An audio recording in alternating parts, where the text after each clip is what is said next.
Hello and welcome to another edition of Santos on Sports, along with my partner in crime, Chris Santos. My name is Paul Santos. Wow, a lot to talk about as we are on the eve of the Super Bowl. But first of all, we'd like to thank our sponsors. First of all, Scotty's Pub, located at 202 Pleasant Street in Fall River. Citywide Glass with 3 locations to serve you at 425 State Road in Dartmouth. Additional locations in Fall River and Taunton. Lakeville Athletic Club, 325 Bedford Street in Lakeville, where you can play tennis, pickleball, and more. And last but not least, a good friend, attorney John B. Seed, fellow barrister. He's located at 156 8th Street in New Bedford, and you can check out his website at johnseedlaw.com. So, Chris Santos, we are right up against another Super Bowl. Can you believe that? Wow, just days away, Paul, and the excitement is really getting hyped up now as it's getting closer. You know, last week it wasn't much talk, but this week has really stepped up in a lot of talk shows, never mind our podcast and a lot of other podcasts going out there making their predictions. You're getting some of the experts, what they think, some of the guys from Fox and CBS and NBC getting all the predictions. Well, that's what we're going to do here tonight, Paul. We're going to find out, and I'm hoping we get a big response. Whether you're going to type it in and comment to us or give us a call at 774-218-3393. Call us. Who's winning the Super Bowl? And give us a score. What's your prediction? How's it going to happen? How's it going to play out? We would love to hear from as many of you as we can. Paul, you had a show Monday night live at Mikey B's. I showed up. I gave my prediction. I'm staying with it right now. I'm taking the Chiefs. I said it. I just think somehow, some way they find a way to win ball games. I think they're going to do it again. Someone's going to step up, may come down to the end. I'm a little worried with that over and under. I could go either way. I did say over, but I could see it being under 2, but I'm not worried more about that. I'm talking about the game itself. It's like -1 right now. For a point spread, it could be even by the time game comes. So I'm still taking the Chiefs until someone beats Pat Mahomes and Andy Reid and that staff to figure out how to stop Philadelphia. I think they can do it again. Comes down in the end. But that's my prediction. I'm going to go to you, Paul, now with your prediction. And then I hope we get some calls of people chiming in to let us know what they think. Who's going to win the Super Bowl and the score? Paul? Well, who do you got? You know, I'm in agreement with you. There's something about the Chiefs this year. I mean, it's like magic in the air. The sun, the moon, the stars just seem to line up for the Chiefs. And by the way, you know, they know how to win. They know how to do it. When it gets to the crunch time and all the chips are on the table and the nerves start to creep up and, you know, it's really time to come through in the clutch, the Chiefs find a way to win. And they've all done it before, most of them, you know. You take a look at Patrick Mahomes, Travis Kelce, the rest of the cast, right? When it comes to crunch time, they pull it off. Now, Philadelphia, right? We haven't seen that yet. They still have a chance to do that, but, you know, things tend to go wrong with them. But I got to tell you, they're dangerous. I certainly wouldn't be surprised if they win. And if they do win, it's going to have to do with the line, the offensive line, the number 1 defense in the league. Can they put enough pressure on Mahomes? Can they run the ball, keep the ball away from Mahomes? Because I'll tell you, if Barkley gets loose and the offensive line does his job, Chiefs are going to have some difficulties. Well, they have the star power ability with A.J. Brown, Devontae Smith, Saquon Barkley, which is better than Kansas City. But Hurts is not better than Mahomes right now. And Patrick is the key to that team. And you know as well as I do, as Brady had his players, he finds a way to make them better. I think Patrick does the same with the Chiefs.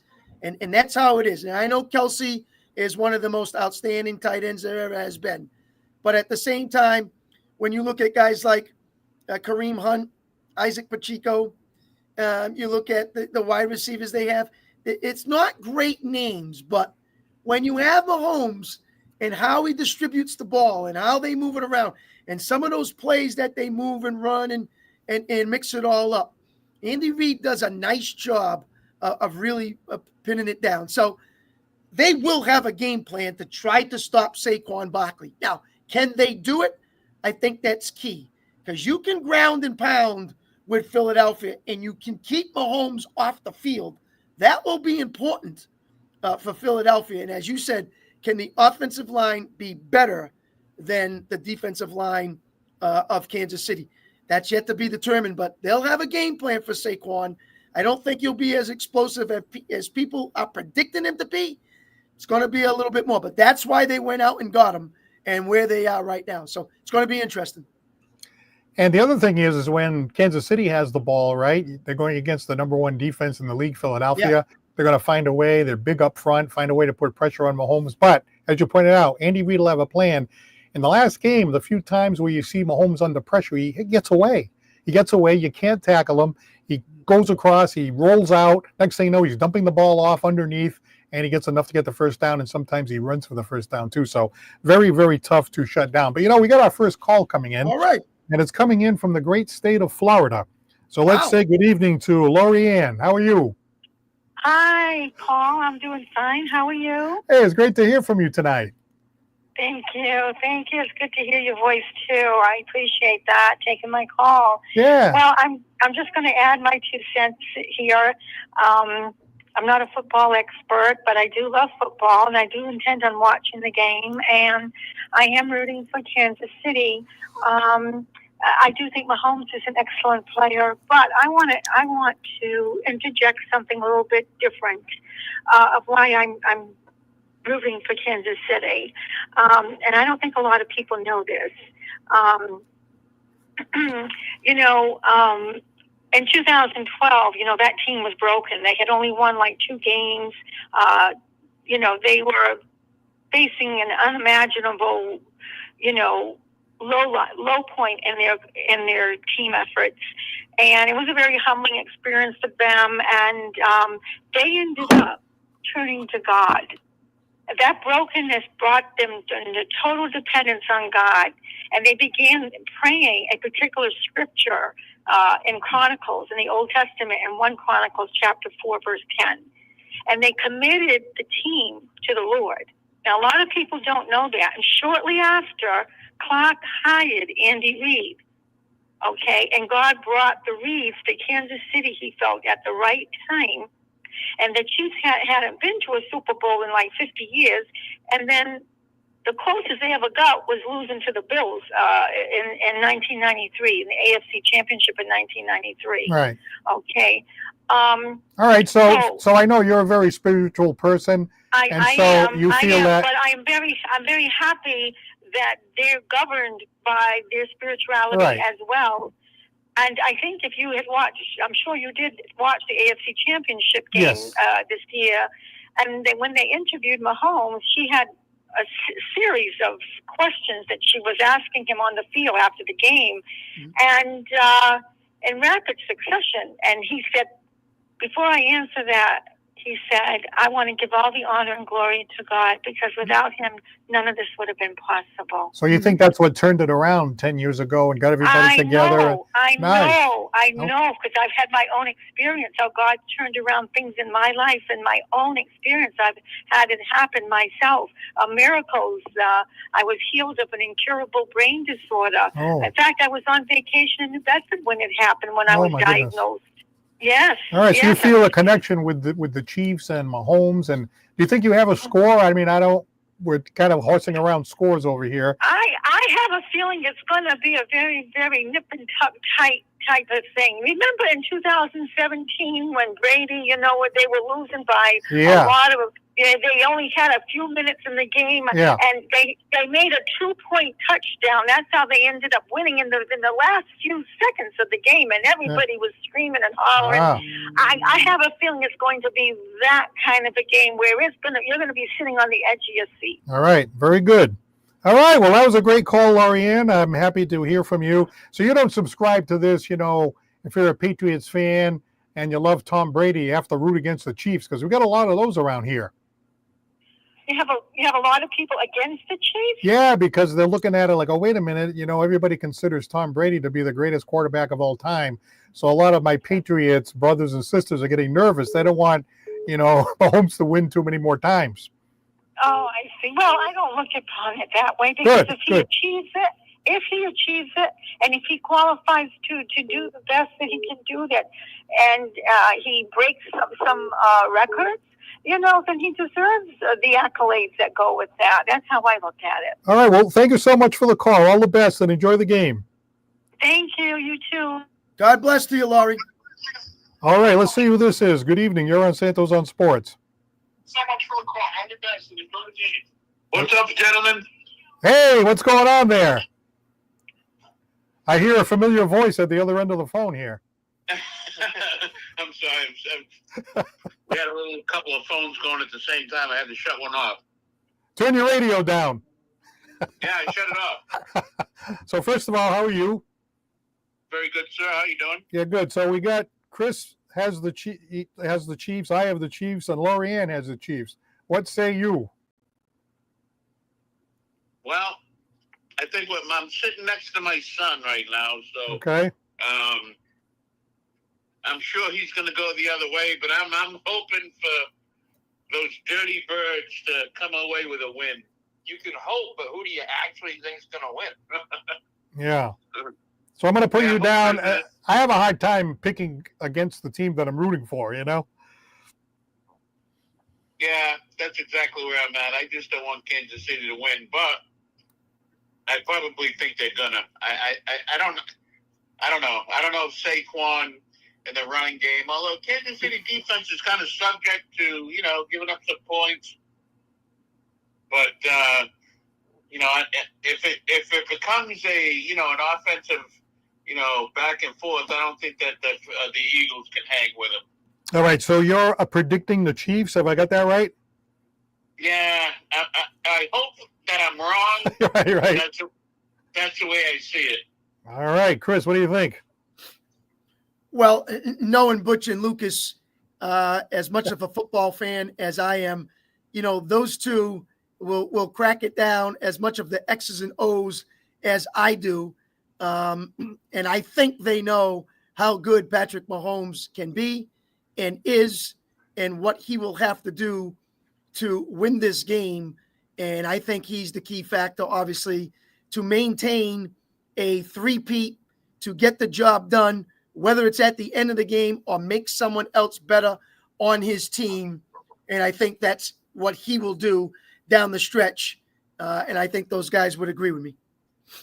You got to think they got the superior head coach. It's not even close. And they got the superior quarterback. Not even close. As good as Jalen Hurts is, there's not even an argument that can be made head-to-head between those two. Just two superior in the positions that you want people to be far and away better at. They have it. So, and then the Lord's presence is within the referees as well, too, for the Chiefs if you're on that, if you're going down that way, too. So, Is that Lucas talking? That is Lucas. Yes. Wow, you sound exactly, you have the same voice as your father, except, just a little bit younger sound, but like it's the same exact voice. A little less miserable knowing that the Chiefs are about to win a third in a row tomorrow. So, I'm a little more optimistic for that. So Lucas, are you rooting for the Chiefs? I wouldn't say. I just want a good game. I think the majority of the playoffs now, because they let so many teams in. You watch the first couple rounds, you're like, and then the same thing with the college football playoff. There's been a lot of bad football on televisions for the last couple of months. These are supposed to be the better games, and you get a lot of bad football. You got to wait until the final four teams to get some good football going. So the product has definitely been, I think, diluted in a sense. So I'm just hoping for a good game. I mean, I don't want it to. I think I appreciate the greatness that could take place. I'm not going to root against the team just because they won the last two, and I want participation trophies handed out. I want to see a good game, and if the greatness transpires the way that it's been going the last 2 years, I think you just have to sit back and respect it. Fellas, would you be surprised if the Eagles won the game? Would it shock you? It wouldn't shock me. I don't think they're that bad. They're a good football team. So if they come away and pull this one off, they're going to deserve it, and they played well. I don't consider it a shocker. Would you? I personally wouldn't consider it. It depends on how. Yeah. If they come out and they run the ball well and they keep the ball out of Mahomes' hand, much like the Patriots did when Tom Brady beat them, and they don't turn the ball over and they run the clock and they do things of that nature, it wouldn't shock me. But if it comes down to the last drive and Mahomes has the ball, Mahomes throws an interception, that would be shocking. You know, in that sense, that would absolutely floor me. If he gets to a moment that he can have another moment, he's going to come through. You know, when I was talking to Lori Ann from Florida, I was explaining to her that there are a lot of Patriot fans around here that don't want to see Mahomes win another Super Bowl because he gets closer to the conversation about who the GOAT is and all that. He's got a long way to go, but, you know, that conversation would be certainly getting closer if he wins another Super Bowl. Then, of course, one would be Mahomes, but the other one would be the organization. Now you're comparing the Chiefs organization with the Patriots organization. So it's not just player. It's about the team as well. So that's another one. I know Butch doesn't want to see Kansas City win. Is Butch one of those guys? Yeah, he's one of those guys. There's no doubt about it. So Butch, you don't want the Chiefs to win because you don't want them to creep in and interfere with the Patriots dynasty. Well, I really don't think that they're going to catch the Patriots literally. I do think that there's a lot of Kansas City fans out there, or Patriot haters, I guess I should say, not the same thing. That will, you know, because they won 3 in a row, I think they'll sensationalize that feat and you know, consider it better than the 23-year Patriot run, which I would disagree with. But, you know, America loves a winner, I guess. They also love some underdogs. I like winners, you know. You know, it's impressive what they have done. They've put a team together. They've kept them together. You know, they're able to win. You know, a lot like the Patriots. They're a lot like the Patriots. Mahomes is a lot like Brady, right? Young, you know, in his heyday. Comes through in the clutch.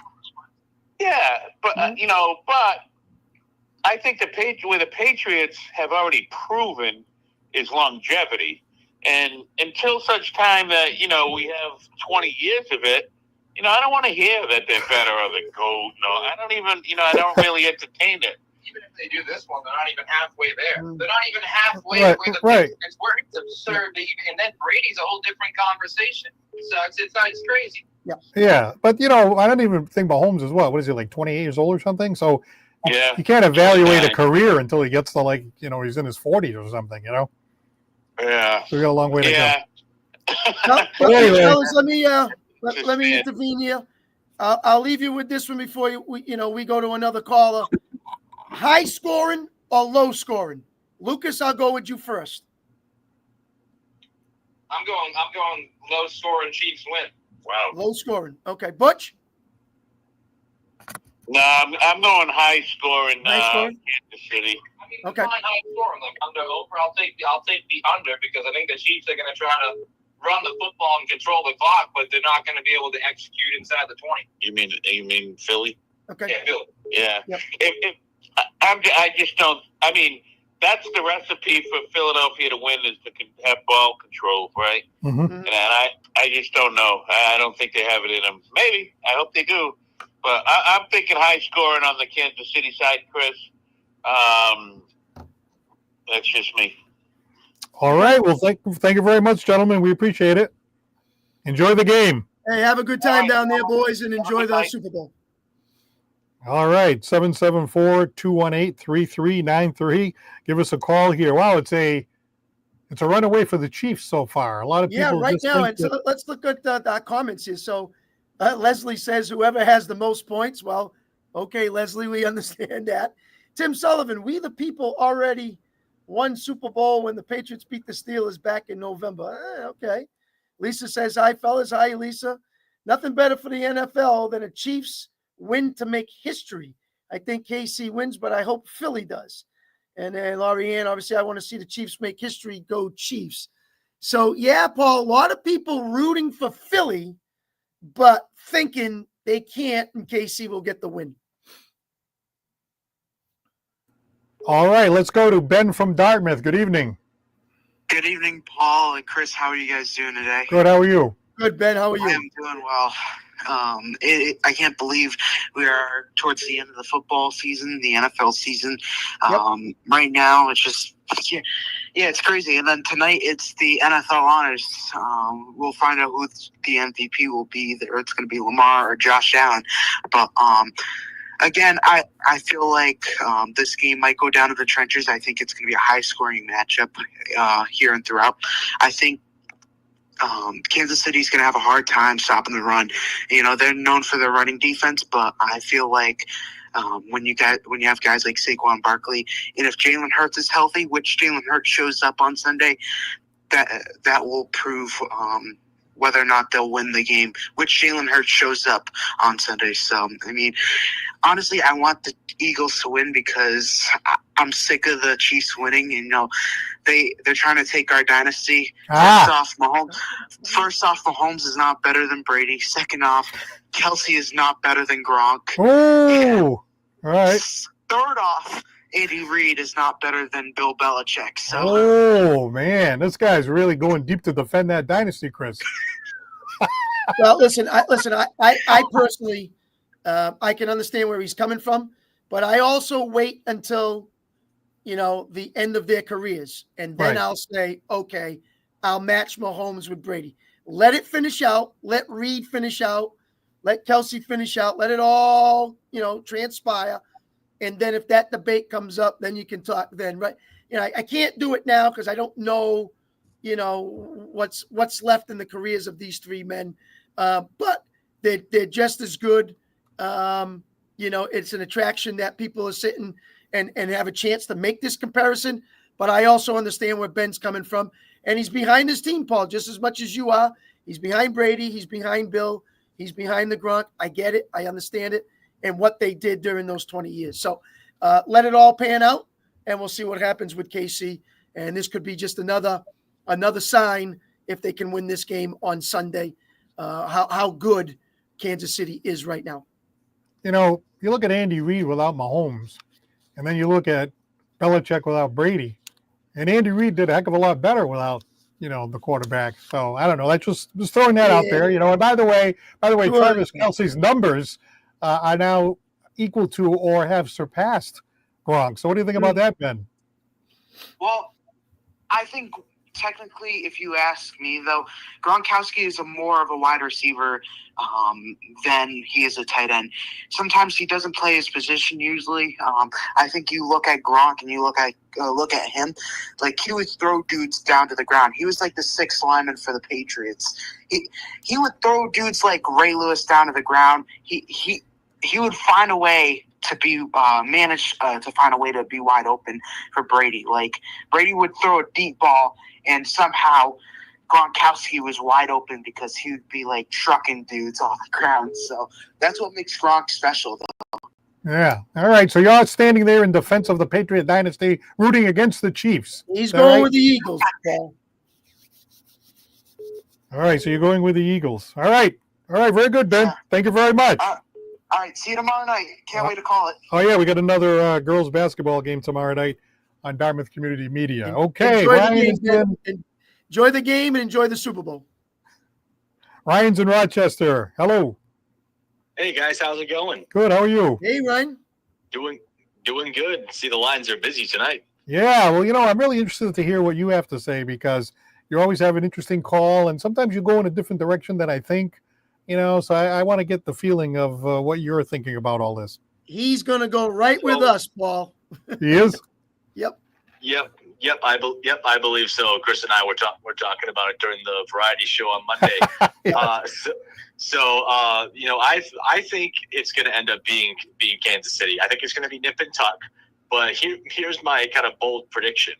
I don't think it's going to be like a high-scoring sort of 35-32 game like it was last time because I think the difference is here, and something that really I think has gone way under the radar. You got a matchup between two of, in my opinion, the two best defensive coordinators in the league, in Steve Spagnuolo and Vic Fangio. What Fangio's done with that defense it speaks for itself. They had a great draft with Quinyon Mitchell and then Cooper DeJean. They got those two young corners out there. Jalen Carter's been a monster these playoffs. Fangio's been one of the better defensive coordinators in the league for quite some time now. And to be able to work with his group, he's done an excellent job. And then, of course, what Steve Spagnuolo has done with that defense, it speaks for itself. He always has that one sort of blitz at the very end of the game. You saw it a couple weeks ago in the championship game. They didn't run. I don't think they pressured barely at all the entire game. Then on that fourth down, they sent a corner off the right side, and then boom, gets pressure right in Josh Allen's face, forces that kind of throw. Which again, Dalton Kincaid dropped. But I see this game going. I'm going to make a bold prediction. I think it's going to be Chiefs 19-16. I don't think it's going to be as low scoring as the Patriots last Super Bowl. I'm going 19-16.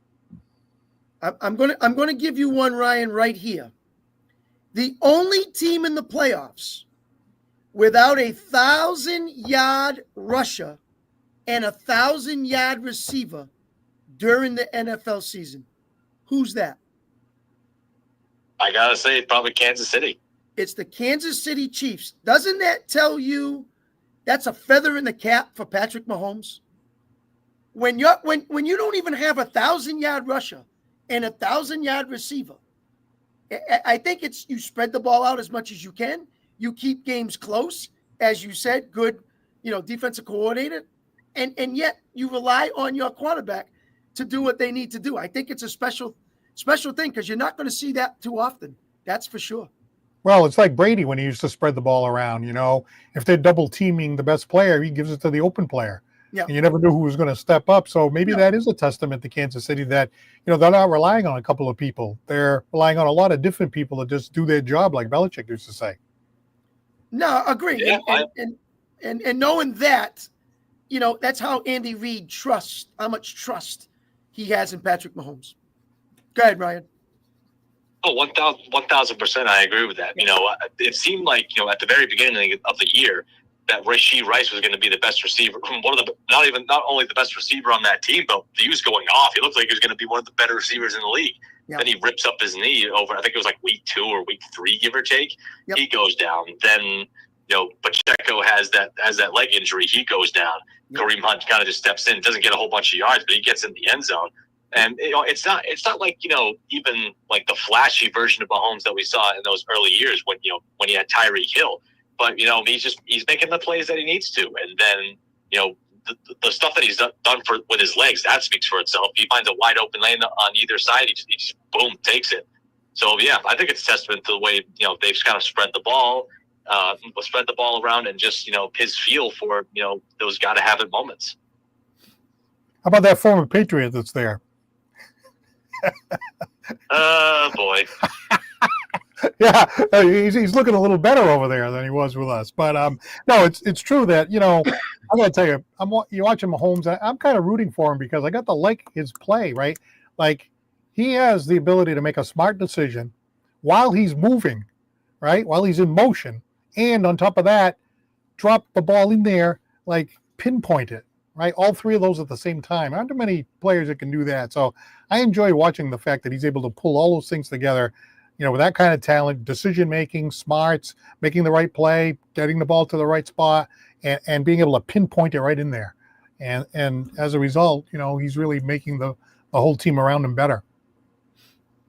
Now, on the other side, I'm watching Philadelphia, right? And I'm thinking, okay, if there's one team that can really give Kansas City problems, if they do it the right way, if they don't turn the ball over, if they use their offensive line, if the number one defense can put enough pressure on, if they can keep the ball away from Mahomes, or they can force a turnover or something like that, kick a big field goal.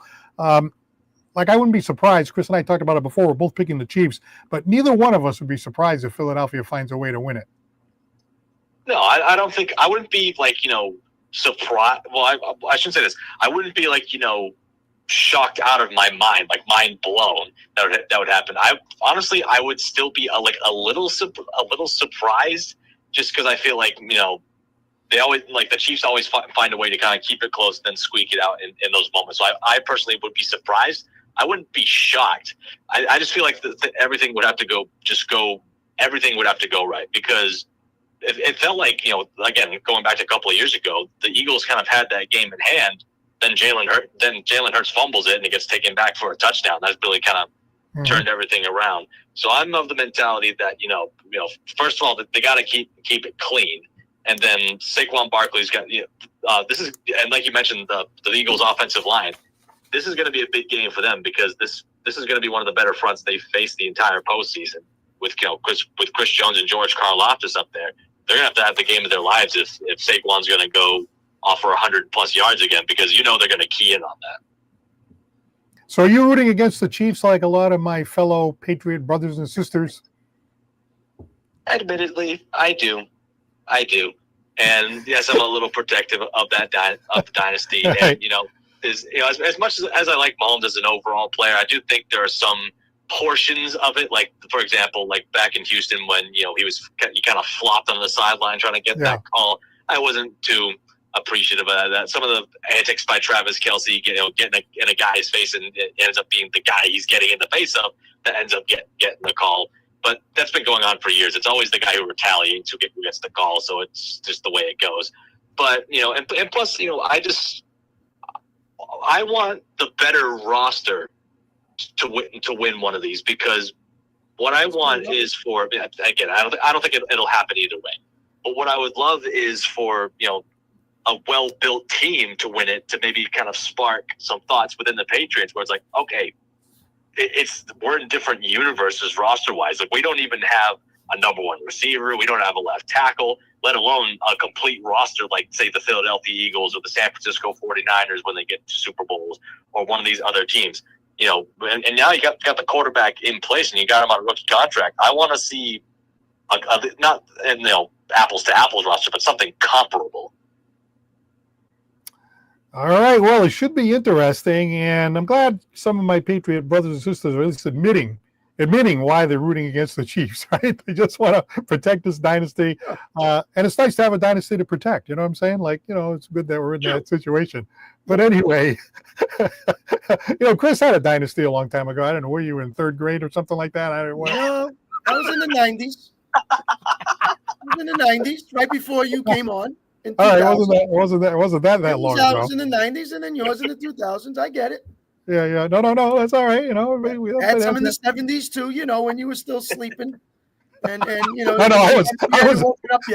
was awake in the 70s. For 40 years since you were born in 1960. Then you came alive in 2000. It took you 40 years to get there. I get it. Yeah. Hey, well, first of all, both of you gentlemen, thank you for coming to the variety show. And if you didn't get to see it, I am going to take a little clip of the interview with Chris and get that up there before Sunday, just in case you missed it. Because, Chris, he comes on the variety show and, he just comes right through the curtain and he sits down there and he talks away. And it's like he's a natural. It's not just a podcast. Like he can really deliver on the variety show format too, All right. Well, thank you very much and enjoy the game. You guys too. Thanks for having me on again, guys. Thanks, all right, Ryan from Rochester, our number one caller. And if you'd like to jump in there, we got a few people that have jumped in very quickly, so we wanted to make sure we kept it rolling. So we went a little fast. We had Lori Ann from Florida. She's got the Chiefs. Butch and Lucas, both from Acushnet, have the Chiefs. Ryan from Rochester has the Chiefs. And Ben from Dartmouth, he has the Eagles. He stands alone. And now we got Philip McDonald, the over-under. What is it, 49.5? Is that right? 49.5 is the over and under. Right. And I think Philip likes the over.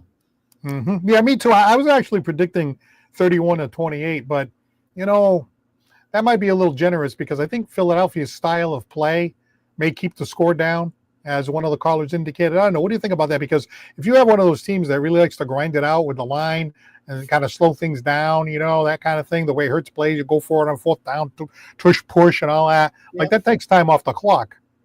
It does, but, penalties, turnovers, explosive plays, explosive runs, throws, could be tight early, but then maybe the second half, it kind of opens up a little bit more. And again, 2 years ago, the game went over.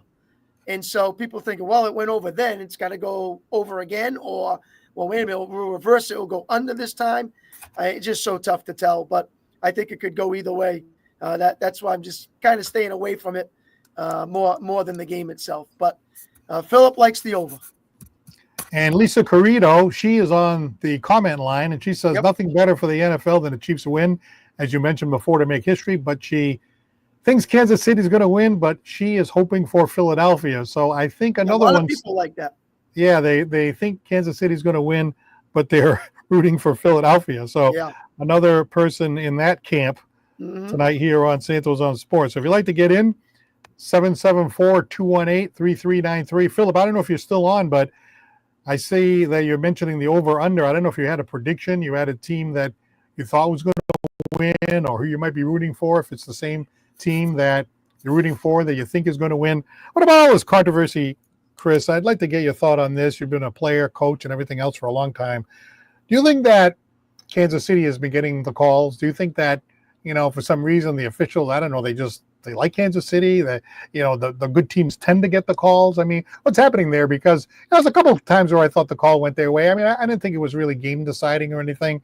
Usually when people are complaining about the officials, a lot of times they could have done something to win the game and they didn't, right? And you could say that in the last game. But do you think Kansas City has been getting all the calls?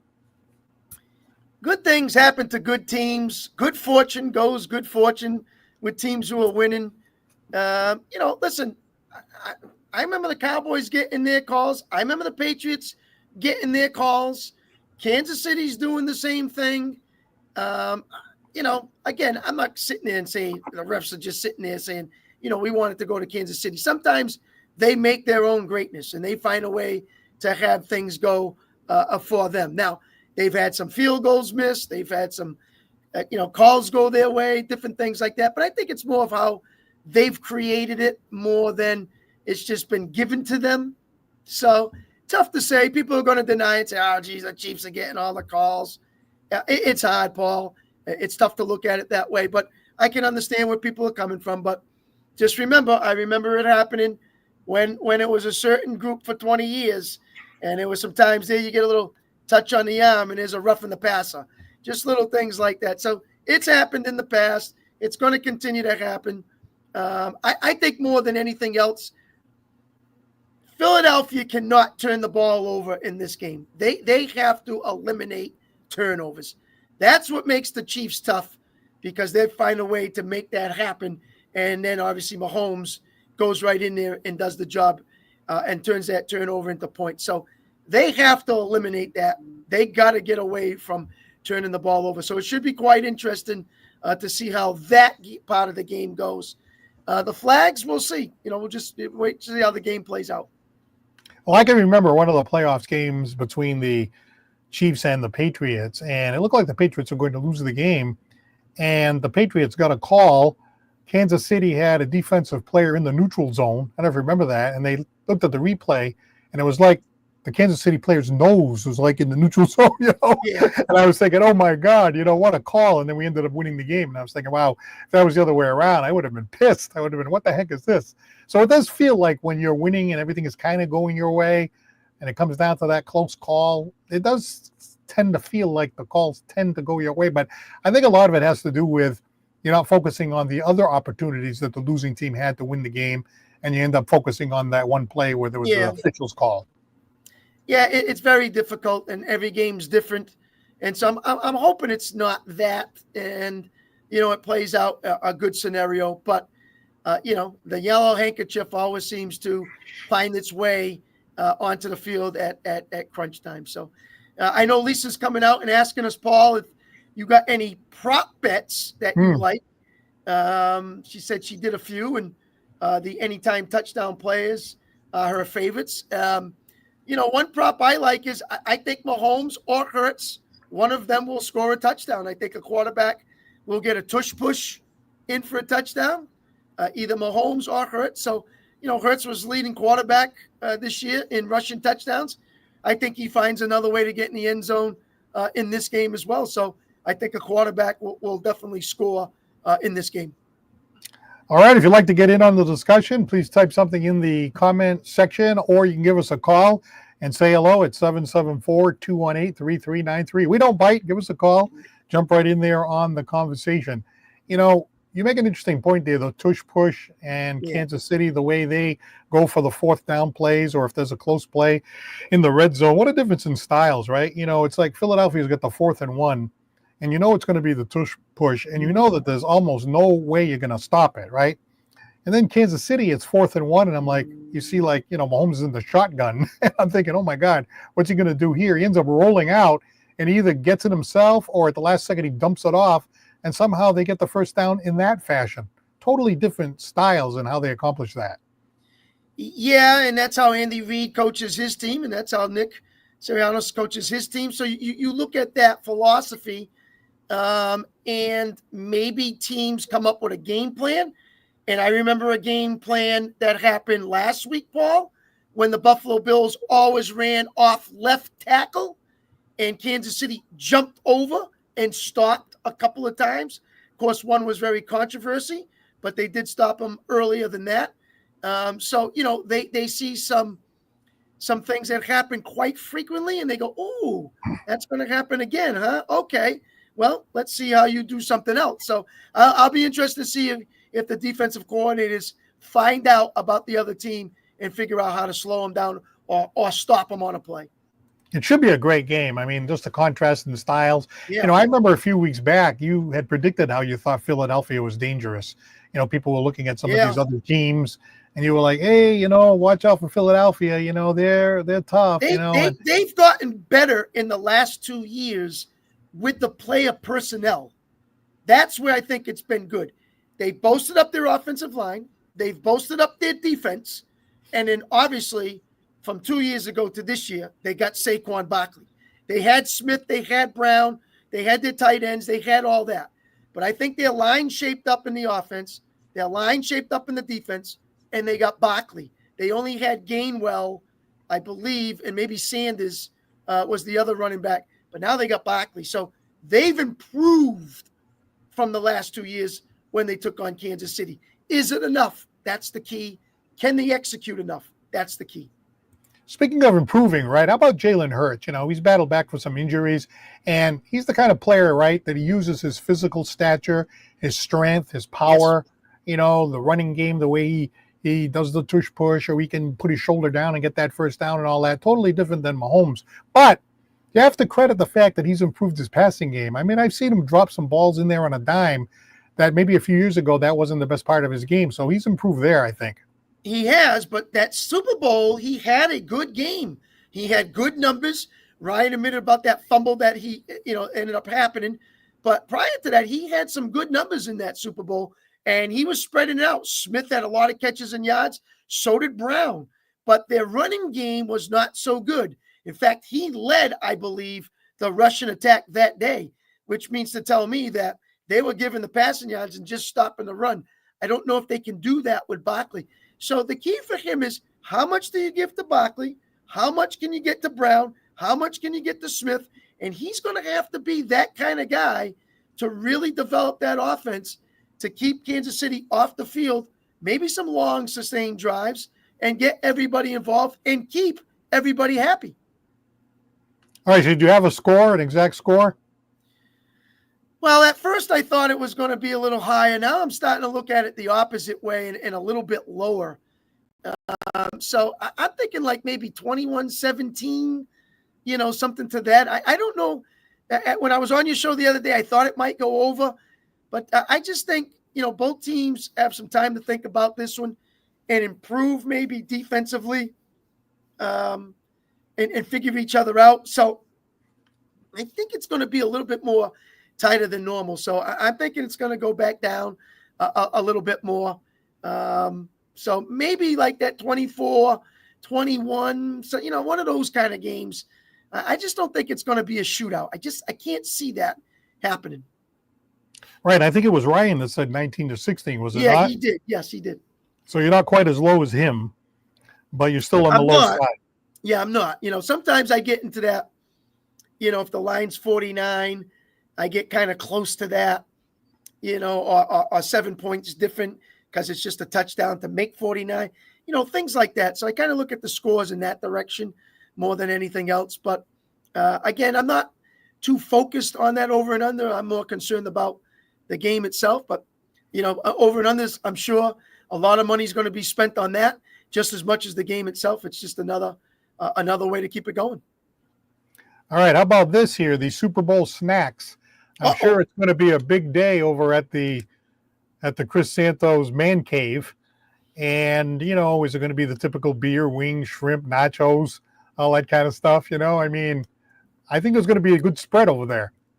Paul, there would be nothing more happy to have a special display of food come Sunday. Unfortunately, with one of my jobs, I am actually going to be away this weekend. Oh, And I'm actually not going to be home. ah, So I have a tennis team that I coach, and I'm going to be down at Coppin State in Maryland oh, playing against them. So I am not going to be around for the game unless I can get back early enough, but I don't see it happening. This could be a radio for at least the first half, and I am hoping to make it home by the second half. So unfortunately for me, Lisa, yeah, I hear you. Wings, nachos is nice. That's some good stuff. Cheese and crackers, veggie platters, all that kind of stuff. Yeah, I got the whole works. That's what I've done in the past. How about you, Paul? What are you thinking? well, as far as where I'm going to be, One, where you're going to be, and two, if you're out, what are you ordering? Or if you're home, what are you bringing to the table? yeah, I don't know. I'm trying to remember what we did last year. We were in Florida, and the last few years we've been in Florida for the Super Bowl down in Fort Myers. And one year we went to like a bar type setting and watched the first half. Yep. And it was all right. You know what I mean? Like you get the kind of feeling of like being in the crowd. And then at halftime, we went back to the condo and we watched it back at the condo, Yep. And as much as I enjoy like being in a crowded room with everybody cheering and all that kind of stuff, I got to tell you, I really enjoy listening to the announcers give all these different facts and give all these different backgrounds. Now this year, right, the Fox network has the game, which means Tom Brady is going to be doing the color commentary. And I have to tell you, we've talked about this before, and I know it's a whole side issue. The first game, he really looked nervous. He was uncomfortable, because it's the first time he's actually doing it. It's a lot different when you're doing it for the first time compared to practicing. But boy, he's really improved. I mean, the last couple of games, I was listening to Tom Brady. I'm like, well, this is great because when Tom Brady is breaking down a play, it's Tom Brady breaking down the play. You know what I mean? So it like means something. When he says, hey, you see this guy right here? He pushed off over there, and he was supposed to go over here, and that guy bumped over there, took him off his timing just a little bit, and the quarterback was probably thinking this. I'm like, oh, this is great, So I like being in a place where I can hear what the analyst is saying.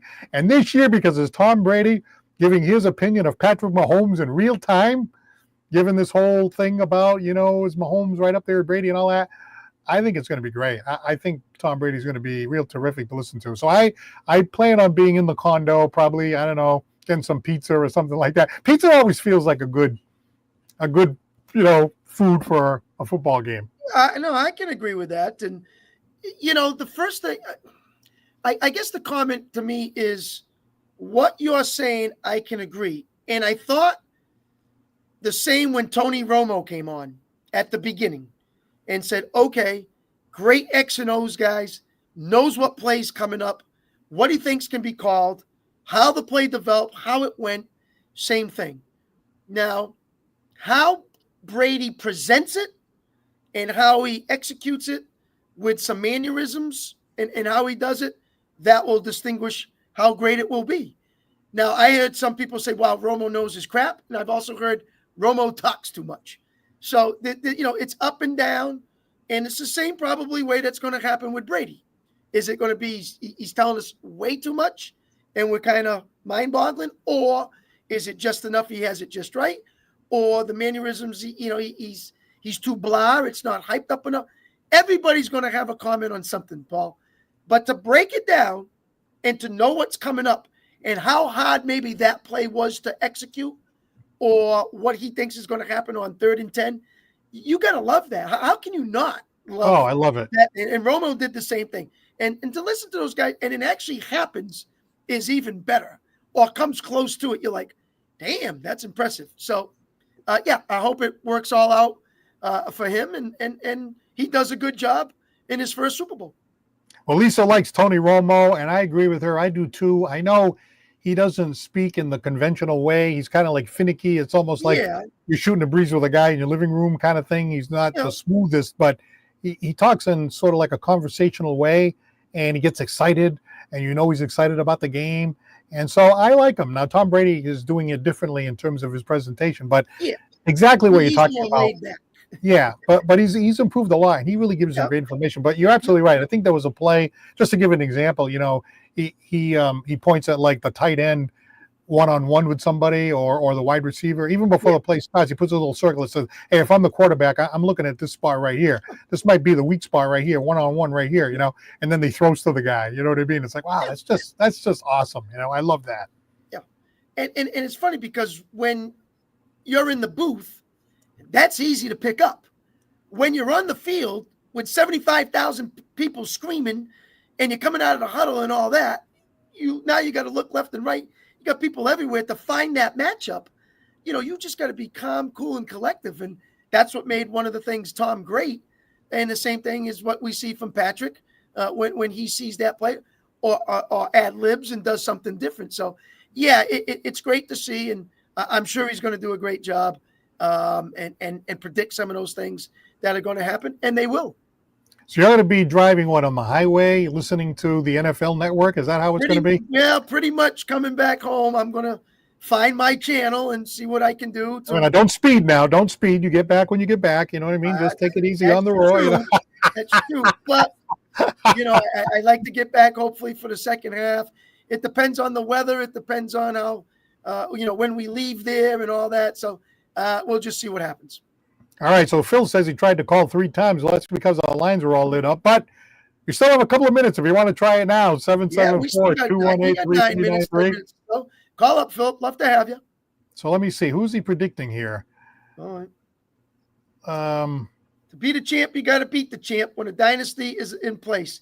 The Philly defense as dominant as Bears and Pats with multiple defenders. Philly Pro Bowl level 29-27. Eagles. Fly, Eagles, fly. Wow. Oh man. Oh, he's doing the whole Eagles thing, fly, right? Fly, Eagles, fly. All right. Oh well, I know a guy who was wearing his Dallas Cowboys jersey in Philadelphia, and those fly Eagles fly, that didn't work out too good. Well, listen. It was so bad they were flying beer bottles at me. That's how bad that was. So there's no excuse for that. That's terrible, No, yeah, that one wasn't a good one. So I ended up getting on local TV and I gave my opinion of what I thought of Philly fans, but that's just the way that it goes for me. And then you got out of town before it went on the air. Oh, I got out of Dodge fast. I couldn't get out of there fast enough. Yeah, that's too bad. There's no need for that. But anyway, so now we've got 2 for the Eagles along with Ben from Dartmouth. Everybody else has got the Chiefs. Yep. So it is true. You have to beat the champ and you have to, find a way to make them lose, even though they have a way of pulling it out. But I have to tell you, you talk about Mahomes being able to ad lib. There's so many times where it was either 4th and 4 or 4th and 3 or something like that. And they decide to go for it. And of course, they don't do the tush push. And of course, if it's 4th and 3, you can't do the tush push anyway. They don't do it. They don't do the tush push because he hasn't got the same kind of build and they don't have the same kind of line. But something like 4th and 3 or 4th and 5, and you see him in the shotgun. He drops back, and here comes the rush. And I'm like, he's dead. He's absolutely dead. Then he ducks here, he ducks there. Then he starts running for it, and then he either runs for it himself or he's running for the first down. I'm thinking, well, I guess he's not going to make the first down. They're going to tackle him right before he gets to the line to gain. And then all of a sudden, the last second, he dumps it off to some guy that's open over here that he catches as he's running. And I'm like, oh, my God, how did he do all that in the middle of all that chaos? So, well, when you're running, obviously, they don't want you to get the first down. So they leave their man to go get you to stop you. And that's when he dumps it right over your head, finds the guy, and he gets the first down. So, you got to have that spy. You got to have that shadow. You got to slow them down. And Hurts can probably do kind of the same thing, but Mahomes is just so much magical and does a lot more creating than Jalen does. So, it's big plays at big times. And can Philly stop that on one end? And can Philly's offense execute on the other end? And the same thing with Mahomes and the defense. So I think who's going to do better on that part of the game probably will be the winner. Remember, Bill Belichick used to say the 3 phases of the game: offense, defense, and special teams. Well, you talk about special teams, right? You have a close game. Hey, this could come down to a field goal kick. Who's got the better field goal kicker? I don't even know. I haven't even focused on that. But a lot of times that's the difference in the game. Who converts a field goal in a big moment, a big 50-yard field goal under pressure? I mean, then it's like, well, wait a minute. Now it doesn't even come down to Mahomes or Hurts or any of these guys. It comes down to a field goal kicker. It's funny because both of them have not had good success. Elliott's had a tough year, and Buckner has had a tough year as well for Kansas City. So I think that's a crapshoot. Anything can come out with this one and go, oh boy, what's going to happen here? Can he make them? But it could come down to that, and who's just the better one at that time. So that will be interesting, because I've seen Philadelphia go for two sometimes, or go for it on fourth down when they got a chip shot, because maybe they're not trusting their kicker. And same thing with Kansas City. So, that's where game management comes in now, Paul. And Reed and Sirianni have to come out and say, what's best for our team at this time? And, who's the gambler? Who's the one that's going to take those chances? It comes down to that. And coaching's big. Clock management, substituting, all that stuff, comes apart. We all talk about X's and O's and offense and defense. So a lot into that other stuff that people don't really know about. Now, Philip McDonald says that Jay Fernandez and Phil saw you, Chris, on my other show. I think I got to bring a Sharpie. And you can really break it down. I saw you and Paul's show. I think I got to bring a Sharpie. Okay, yeah, you can bring it, the X's and O's, the whole thing, right? The telestrator. You do your John Madden. See, you go there and bam. Exactly. I don't know if I have to do all that, but all right. So while we have 5 minutes left here, sure. I did want to get Chris Santos' opinion about Luka Doncic going to the LA Lakers and Anthony Davis going to the Dallas Mavericks. Yep. Who do you think gets helped the most there? Well, listen, I'm going by age. I mean, Anthony Davis is 36 years old, and Doncic is what, 27, 28, whatever it is. I mean, a lot different in years. So obviously, I think it benefits the Lakers, no doubt about it. Right. Now it's a matter of, can LeBron and Luka coexist, and then add other pieces of the puzzle and come up with a unit in a short period of time, because they're almost into that second half of basketball, and find a way. And is Doncic healthy? Is he back? Is he ready? Is fully recovered? Is his weight a problem? Another thing they've been talking about. The contract, all that stuff, if it can work itself out, I think the Lakers get the better of the deal than Dallas, in my opinion. And you look at obviously Luka Doncic, right? Having to play with LeBron. LeBron is like, 40 years old, right? Yep. So LeBron isn't quite what he used to be. And Luka's, still dealing with some injuries and so forth and so on, right? So you look at it like on paper and you're like, wow, two players of that caliber on the same team, or if you can give them some supporting cast, maybe they can do something. But here's the thing, right? You've talked about it before. We both talked about it before. You look at the Celtics, right? It's their depth. How many teams can go like 6 deep like that? Like the Correct. Celtics can. So I think it's the supporting cast that, you can have 2 great players like that, but unless you can go deep like the Celtics, I'm not sure that's going to be enough, especially in the West. The other one I'm worried about is when Doncic was with Dallas, the guy was averaging 33 points a game, never mind 15 assists and whatever on rebounds and stuff. Is he going to be able to do that with LeBron, with him? He's going to have to give up some points to LeBron and maybe some others, because I don't think it's going to be the same kind of offense that he was doing in Dallas and have those same kind of numbers, because I don't think LeBron will let that happen. So, like I said, how can they coexist is going to be the key for me.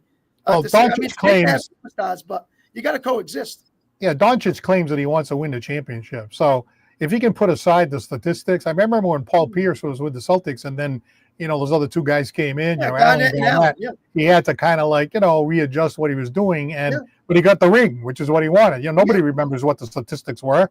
All we know is Paul Pierce got a ring, and the Celtics won. So if he can kind of adjust, but you still, even if he can adjust, right? You need more than 2 guys. I mean, I haven't really followed the Lakers that closely, so I don't know what else they have, but you got to have that depth. That's the problem with Dallas last year when they played against the Celtics.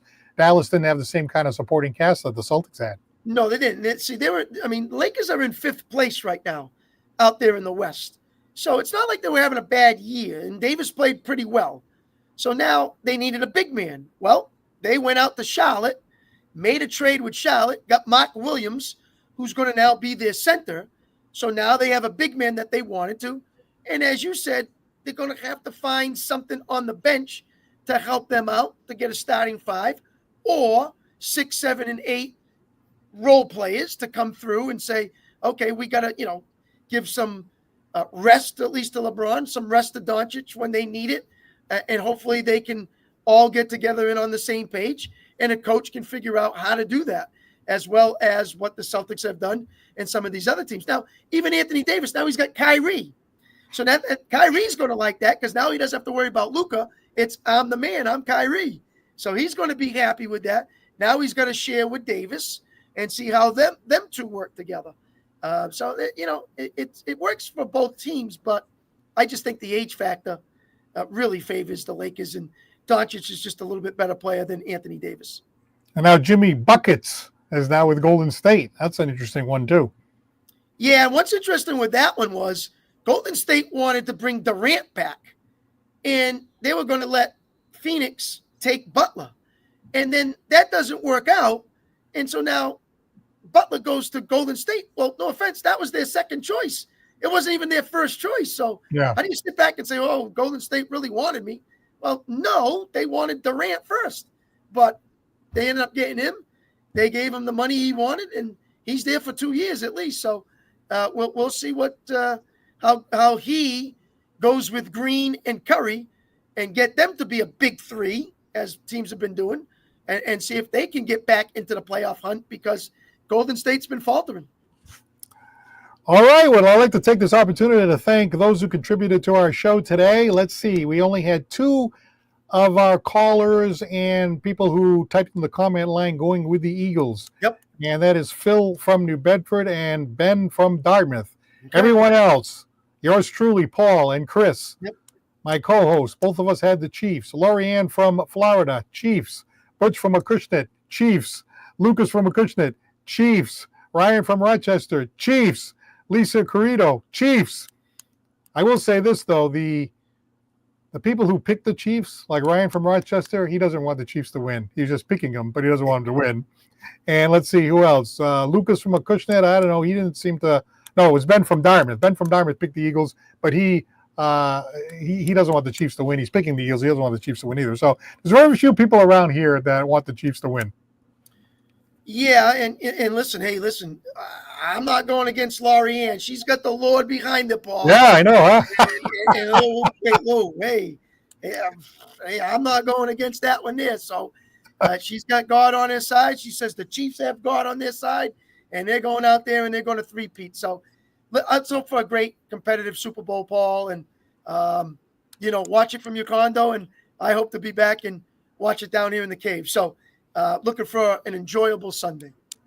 All right. Now, thanks to Scotty's Pub, Citywide Glass, Lakeville Athletic Club, and attorney John Seed for supporting the Paul Santos live show. Hey, enjoy the game. It should be a good game. It should be a lot of fun. It always is. It's one of the most, if not the most, watched sporting events of the year in the United States. And before we go, don't forget, a president will be at that game. And we haven't seen a president at a Super Bowl in a long time. So he's supposed to be there watching the game. So that's nice to see, too, because I think that should happen every year.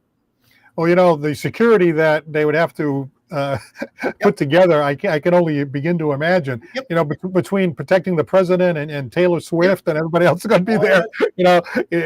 You wouldn't be able to get within 10 miles of there without a proper span. And that's the way it should be. But yeah, it's nice. It's nice, regardless of what position you are politically. Yep. It's always nice to have a sitting president there. Anybody who's running the country, I think they should be there. It's the biggest sporting event we have. 200 million people watching worldwide. I think someone should be there. That's just my opinion. Doesn't matter who's in office. All right. Well, for Chris Santos, I'm Paul Santos. For Santos on Sports, enjoy the Super Bowl, and we'll talk to you again soon.